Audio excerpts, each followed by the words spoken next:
எங்கள் அப்பா எனக்கு என்ன சொல்லிட்டு போயிருக்காருன்னா, செய்த தொழிலை விட்டவன் கெட்டான், கண்ட தொழிலை தொட்டவன் கெட்டான், கடன் வாங்கி கடன் கொடுத்தவன் கெட்டான், மரம் ஏறி கை விட்டவன் கெட்டான். இதை நான் ரொம்ப வருஷமாக எழுதி எழுதி வச்சுருந்தேன். அதாவது சார், ஒரு தொழிலில் இருக்கோம், நம்ம ஏன் அடுத்த தொழிலுக்கு போகணும்? முதல்ல நம்ம தொழிலில் வாய்ப்பு இல்லையா?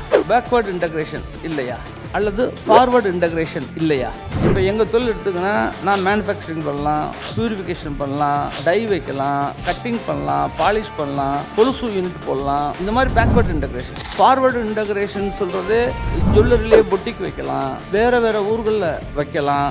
ஸோ நம்ம துறை சார்ந்த விஷயங்களில் போகும்போது அதில் உள்ள நல்லது கெட்டதை நம்ம ஈஸியாக டேக்கிள் பண்ண முடியும். அப்படி இல்லாமல் சம்மந்தமில்லாத இன்னொரு துறையில் அவன் சொல்கிறான் இவன் சொல்கிறான்னு போய் நீங்கள் இறங்குனீங்கன்னா அதில் உள்ள வெளியே தான் தெரியுமே ஒழிய பாதகம் நமக்கு தெரியாது. நம்ம புதவுள்ள மாட்டின மாதிரி போய் மாட்டிக்கிறோம். நிறைய பிஸ்னஸ் பீப்புள் இன்னைக்கு எங்கள் ட்ரேடில் இருந்து ரியல் எஸ்டேட் பிஸ்னஸ்க்கு போய் முதல்ல ஜெயிக்கிற மாதிரி தெரியும், அப்புறம் இருக்கும் ஆம் 6 ரூபா மிஞ்சாது. இல்லை உள்ளதும் போச்சுன்னு நல்ல